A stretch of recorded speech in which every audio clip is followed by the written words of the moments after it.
Praise the Lord. परमेश्वर आप सबों को आशीष दें।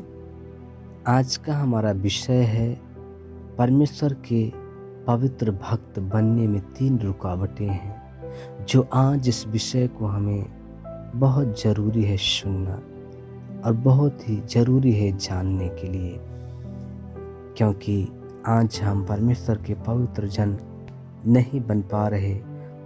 उनकी यही कारण है जो आज इस विषय में हम देखने के लिए जाएंगे।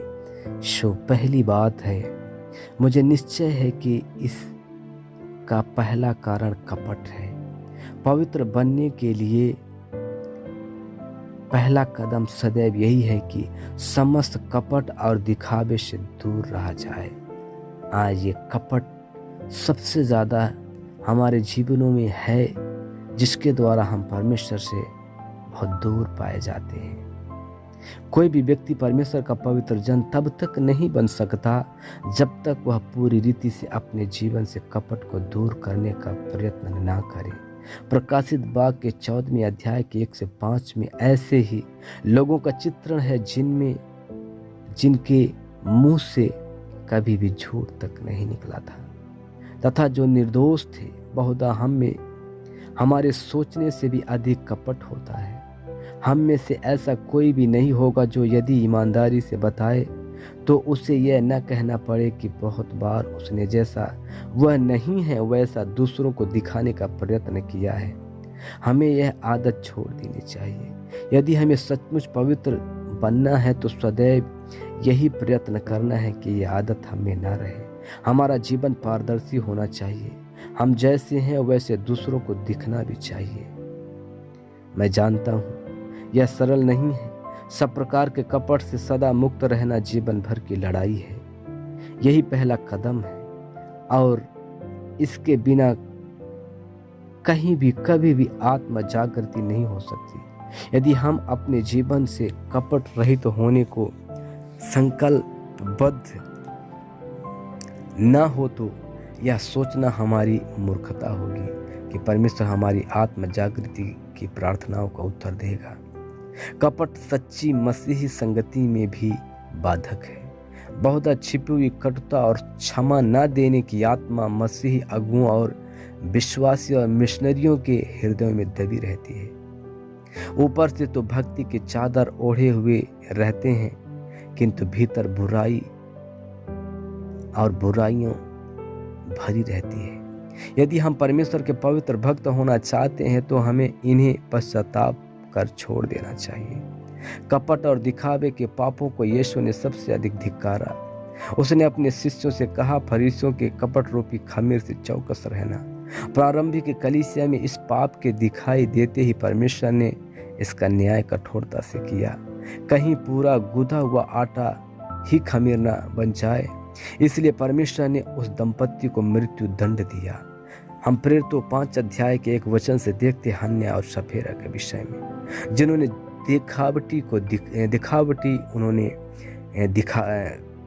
दिखावा किया, कपट रख कर अपने जीवन में। नतनेल के विषय में यीशु की साक्षी को मैंने कई बार पढ़ा और उस पर ध्यान दिया है। देखो, यह सचमुच इजरायली है, इसमें कपट नहीं। मेरे विचार में क्या इससे बढ़कर और कोई प्रशंसा हो सकती है, जिसकी हम चाह करें। हम स्वयं से प्रश्न करें कि क्या परमेश्वर हमारे विषय में भी यही कह सकता है? दुख की बात है कि नहीं, क्योंकि वह हमें उन पापों को देखता है जिन्हें हम अपने साथियों की आंखों से सावधानी के साथ छिपा लेते हैं। हमारे यही जीवन की बातें हैं। पहली बात। दूसरी बात, अनुशासन की कमी। आज अनुशासन की कमी न होने के कारण हम परमेश्वर के पवित्र भक्त नहीं बन पाते हैं। हमारे युग में पवित्रता में कमी का दूसरा कारण यह है कि हम स्वयं को कठोरता से अनुशासन में नहीं रखते। नए नियम में अपने शरीर के अंगों, विशेषकर कान, आंख और जीभ के अनुशासन पर विशेष बल दिया गया है। रोमियो 8 अध्याय के 13वें में पौलुस ने कहा, है कि यदि हम आत्मा की शक्ति से शरीर के कामों को न मारे तो आत्मिक जीवन का आनंद नहीं उठा सकेंगे। पहला कुरिन्थी 9:27 में पौलुस कहता है, मैं अपनी देह को मारता कूटता और वश में लाता हूँ। बात यह है कि उसने कितनी निर्भयता से स्वतः की देह को वश में किया। यदि हम पवित्र बनना चाहते हैं तो चाहे हमें पवित्रता का कोई भी अनुभव क्यों ना हुआ हो, तो अभी पौलुस के समान जीवन के अंत तक हमें अपने देह के अंगों को बस में करना है। हम किस प्रकार की बातें सुनते हैं, यहाँ भी अनुशासन की आवश्यकता है। अपना समय बुराई और निंदा सुनने में गंवाकर हम यह आशा नहीं रख सकते कि उन्हीं कानों से परमेश्वर की वाणी को सुने। विशेषकर आज इस युग में हमारी आंखों को भी अनुशासित तो होना है कि वे क्या देखती हैं और पढ़ती हैं। एक ऐसे अधिक लोगों के विषय में कई ऐसी अनैतिकता में गिर चुके हैं क्योंकि उन्होंने स्वाभाविक रीति से अपनी आंखों को बस में नहीं किया।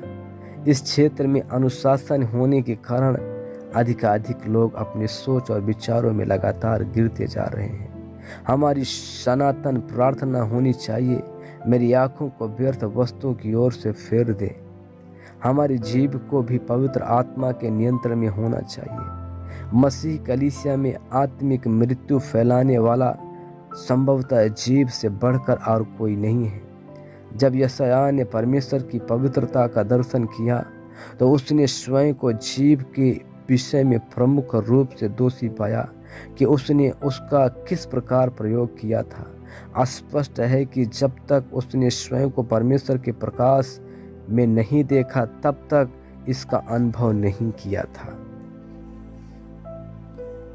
यिर्मयाह से परमेश्वर ने कहा कि उसने अपना संदेश वाहक तभी बनाएगा जब वह अपनी जीभ को सावधानी से काम में लाए। यदि वह सत्य को कहे और असत्य को न कहे। यिर्मयाह 15:19 में हम देखते हैं, ये भविष्यवक्ता असावधानी से अपनी जीभ का प्रयोग नहीं कर सकते थे, नहीं तो परमेश्वर के संदेश पहुंचाने का सौभाग्य इनका नहीं होता। ओछी बात, निरर्थक बकवाद, बुराई, निंदा और आलोचना में आनंद लेकर वे बच्चे नहीं रह सकते थे। इसका प्रकार तो वे अपनी बुलाहट ही खो देते। हमारे इस युग में एक भी भविष्यवक्ता नहीं रहने का यही एक कारण भी हो सकता है।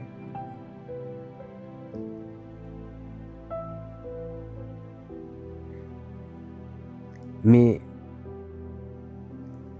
द नॉर्मल क्रिश्चियन वर्कर में वॉचमैन ने कहा, यदि कोई मसीही कार्यकर्ता सब प्रकार की बातों के विषय में बिना समझ बूझ कर बातें करे तो वह कैसे आशा कर सकता है कि परमेश्वर अपना वचन पहुंचाने में उसे काम में ले। यदि परमेश्वर ने कभी अपने वचन को हमारे होठों पर रखा है तो हमारा कर्तव्य हो जाता है कि हम केवल उसी की सेवा के लिए अपने होठों की चौकसी करें।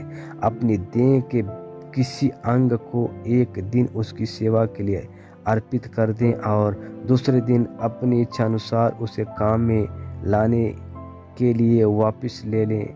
ऐसा नहीं हो सकता। जो कुछ उससे एक बार अर्पित कर दिया गया वह अनंत काल के लिए उसका है। God bless you. प्रभु आशीष दे। आगे के विषय को हम फिर देखने पाएंगे। तीसरी बात को प्रभु इस वचन के द्वारा आशीष दे।